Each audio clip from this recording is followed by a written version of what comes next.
الحمدللہ رب العالمین، الصلاۃ والسلام علی سید الانبیاء والمرسلین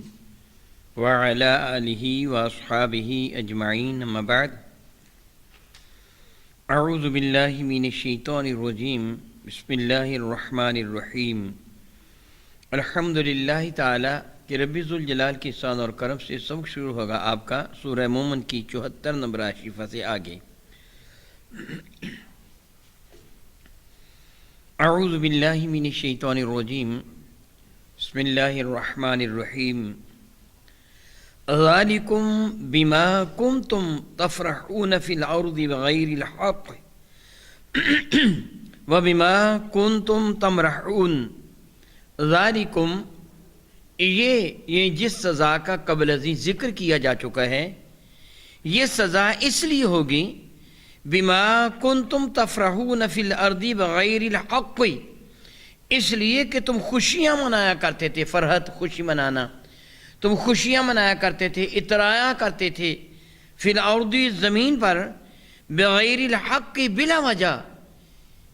وبما کنتم تمرحون اور جس طرح تم غرور تکبر کیا کرتے تھے، اترایا کرتے تھے، غرور کے تکبر کے پتلا بنا کرتے تھے تم، یہ تم کو سزا اس لیے دی جا رہی ہے۔ پچھلی برکہ میں رب کائنات جل مجل کریم نے ان کی اس ذلت اور رسوائی کا ذکر فرمایا جو جہنم میں ان کا مقدر بنائی جائے گی، اور پھر ان کو کہا جائے گا یہ جو تم کو ذلیل کیا جا رہا ہے، یہ سزا اس چیز کی ہے جو دنیا میں تم تکبر کیا کرتے تھے۔ معاذ اللہ تعالیٰ معاذ اللہ تعالیٰ، ایک حدیث برکہ کا یہ مفہوم بنتا ہے جو دنیا میں تکبر کرتا ہے، غرور کرتا ہے، قیامت کے دن اس کو جانوروں سے بدترین جانوروں سے بھی زیادہ ذلیل کر دیا جائے گا، کہا جائے گا یہ سزا ہے تیرے اس غرور کی جو تو دنیا میں کیا کرتا تھا۔ جیسی اس کی کوتاہی ہوگی، جیسا اس کا گناہ ہوگا، جیسا اس کا جرم ہوگا، ویسی ہی سزا ملے گی۔ جس طرح امام غزالی رحمۃ اللہ تعالی علیہ نے کیمیاء سعادت اسی طرح حیاء العلوم میں نقل فرمایا، دنیا میں جو کسی مسلمان کی مسلمان ہنسی اڑاتا ہے، مسلمان کی بات کر رہا ہوں، کافر کی نہیں، یہ سزا جس کا ذکر پہلے کیا گیا نا، یہ تو کافروں کے لیے ہے نا، ذلت و رسوائی کا وہ عذاب، لیکن اس زمرہ میں کہ جو میں نے کہا جیسا اس نے جرم کیا ہوگا ویسی ہی سزا، دنیا میں چونکہ وہ غرور اور تکبر کے پتلے بنا ہوا کرتے تھے، اس لیے ان کو جہنم میں ذلیل کیا جائے گا، جس طرح کا گناہ ہوگا ویسی ہی سزا۔ اور اسی اعتبار سے میں یہ بات کہہ رہا ہوں کہ میں مسلمانوں کی بات کر رہا ہوں۔ امام غزالی رحمۃ اللہ تعالی نقل فرماتے ہیں، وہ جو دنیا میں مسلمان کسی مسلمان کی ہنسی اڑاتا تھا، مذاق کرتا تھا، ٹھٹھا کرتا تھا، معاذ اللہ تعالیٰ اس کو ذلیل کرنے کے لیے اس کا مذاق اڑایا کرتا تھا، جس طرح بعض لوگوں کی عادت ہوتی ہے کہ کسی کا مذاق اڑانا، کسی کے عیب کی بنا پر اس کی طعنہ زنی کرنا، اس کی ہنسی اڑانا، اس کا مذاق اڑانا، معاذ اللہ تعالیٰ معاذ اللہ تعالیٰ۔ قیامت کے دن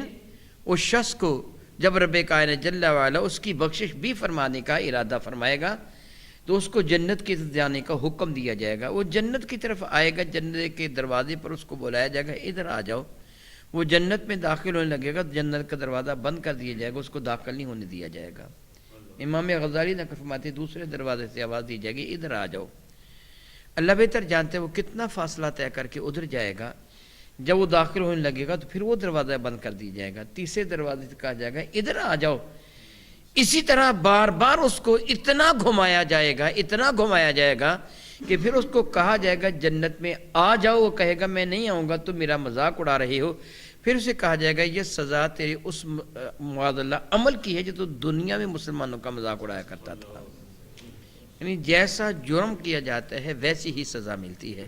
کافر دنیا میں جو اتراتا تھا، جو غرور کرتا تھا، تکبر کرتا تھا، ناحق کرتا تھا، اس کو کوئی حق ہی نہیں پہنچتا تھا، گناہ بھی کرے اور غرور بھی کرے، تکبر بھی کرے، اب زمین میں ان کو زمین میں تکبر کرنے والوں کو جہنم کی آگ میں جانوروں سے زیادہ ذلیل کر کے کہا جائے گا یہ سزا تمہیں اس لیے دی جا رہی ہے کہ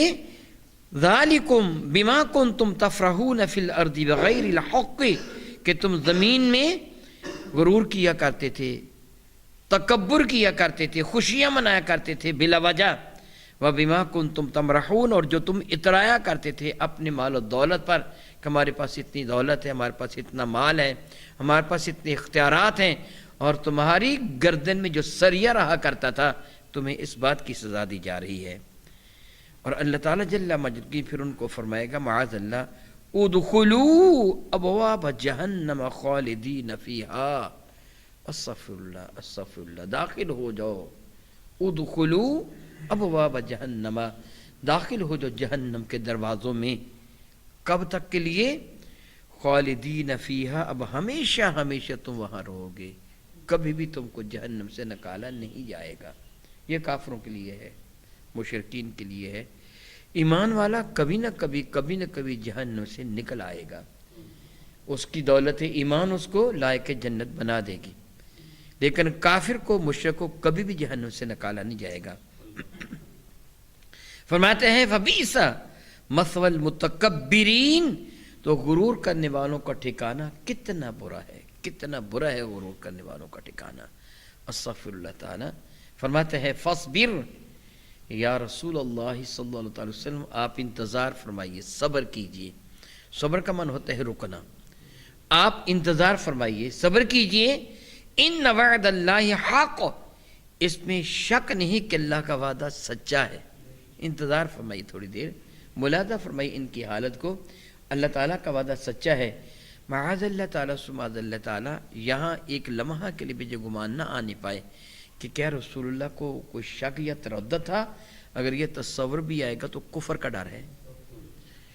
ہم جیسے حقیر و ناچیز بندے جن کا معیار ایمان نہایت ہی معمولی ہے، ہمیں رب کے کسی وعدے پر سچ نہیں، وہ تو محبوب خدا ہے، وہ تو سید الانبیاء ہے،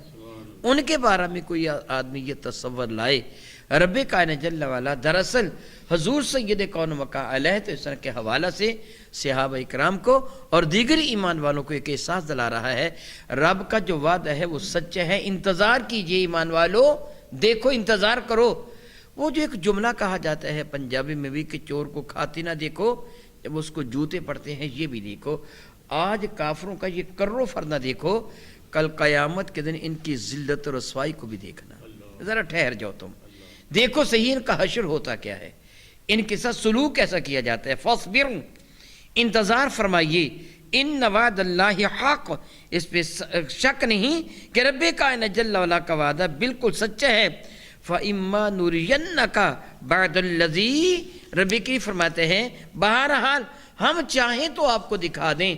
بعض وہ عذاب ان کو دیے جانے والے، نعیدہم، جن کا ہم نے ان سے وعدہ فرما رکھا ہے، ہم چاہیں تو ہم آپ کو دکھا بھی دیں۔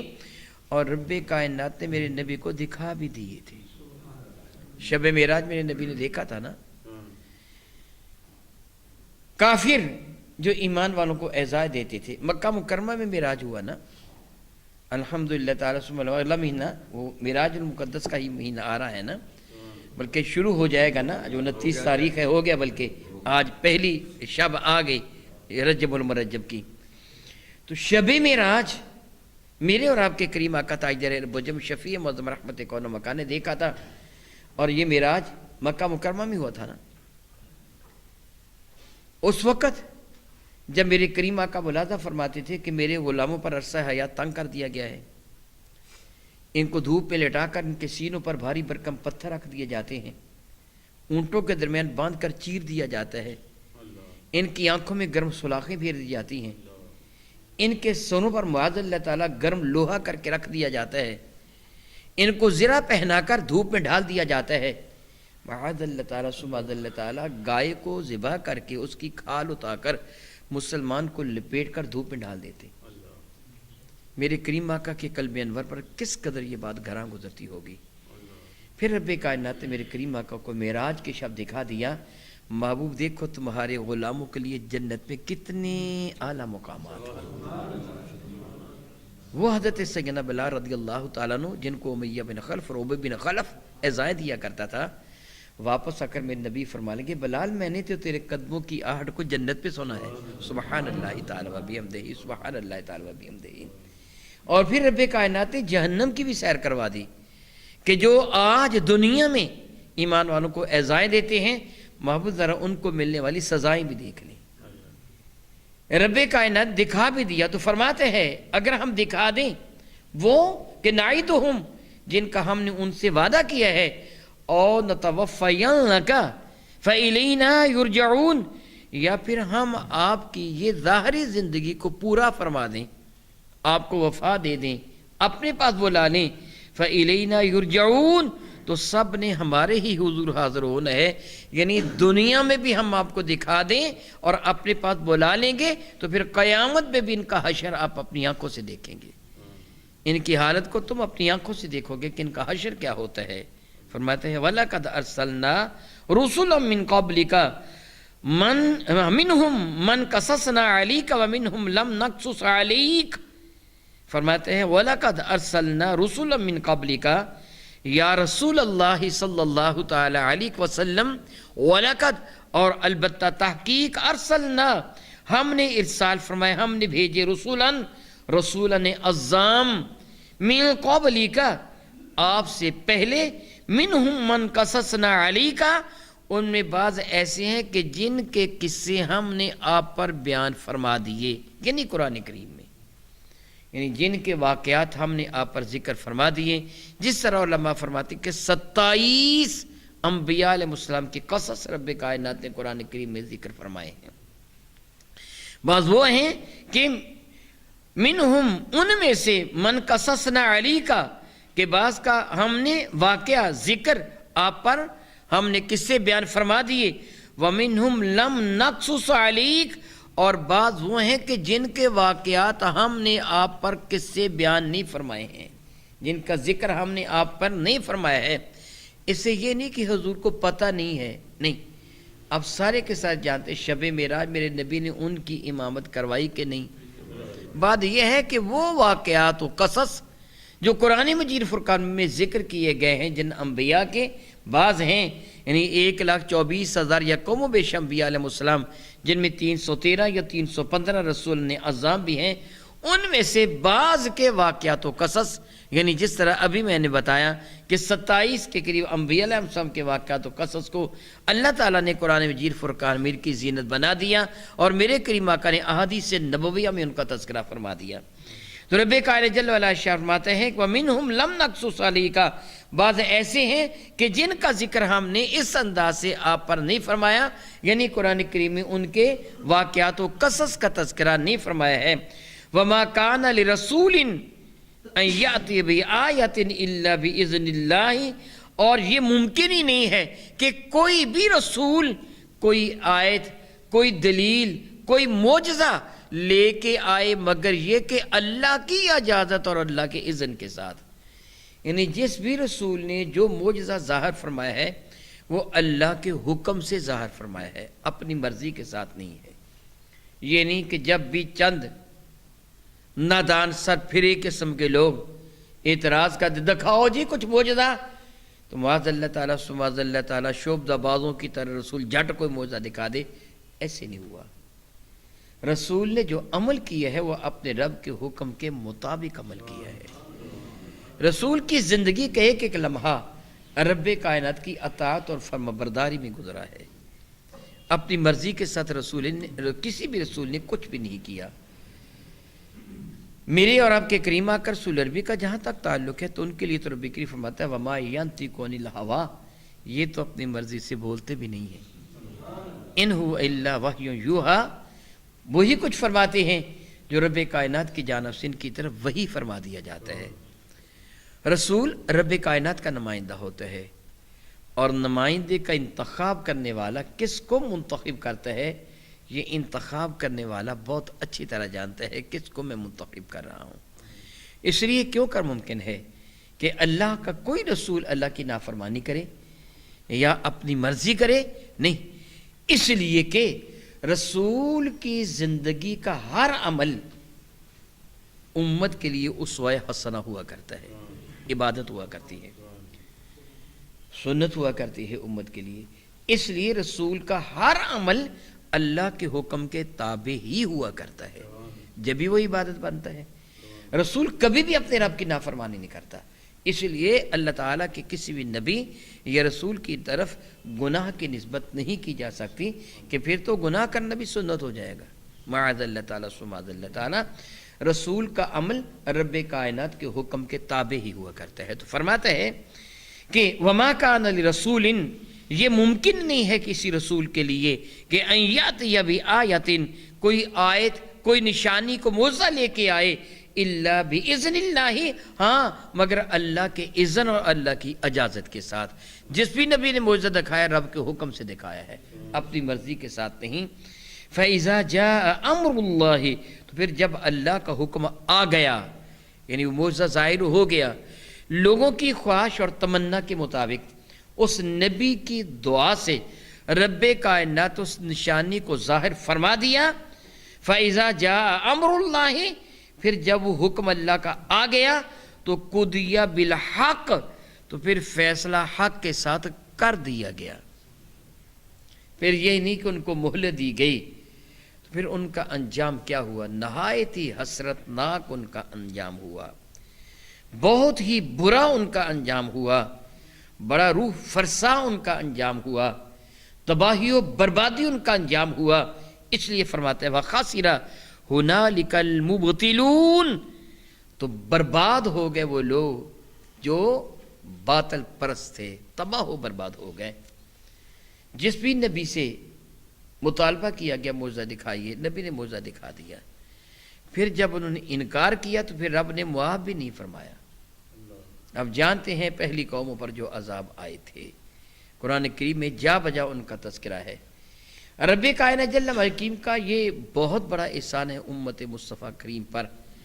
کفار نے مطالبے بھی کیے، میرے کریم آقا نے معجزات بھی دکھائے، لیکن اللہ نے میرے نبی کی امت پر ایسا عذاب نہیں بھیجا. یہ میرے نبی کی شان رحمت کے صدقہ سے ہے. مطلب ما کان اللہ لیعذبہم وانت فیہم، اے محبوب مکرم آپ ان کے اندر موجود ہیں، اس لیے اللہ تعالیٰ ان کو عذاب دے گا نہیں. یعنی دنیا میں جو اجتماعی عذاب پہلی قوموں پر آتا تھا اپنے نبی کی معاذ اللہ مخالفت میں، کہ نبی سے معجزہ وہ طلب کرتے تھے، نبی معجزہ دکھا دیتا تھا، پھر انکار کرتے تھے، ان پر عذاب آ جاتا تھا. میرے نبی سے معجزہ طلب کیے گئے، چاند کو توڑا گیا کہ نہیں؟ ٹوٹا نا چاند. میرے نبی نے معجزہ دکھائے، جب انہوں نے انکار بھی کر دیا پھر بھی رب کائنات نے ان پر عذاب نازل فرمایا کہ میرے نبی کی موجودگی عذاب الہیہ کو دور کرنے کا سبب بن گئی. سبحان اللہ و بحمدہ، او کما قال اللہ تبارک و تعالی، واللہ تعالی اعلم باسرار کتابہ.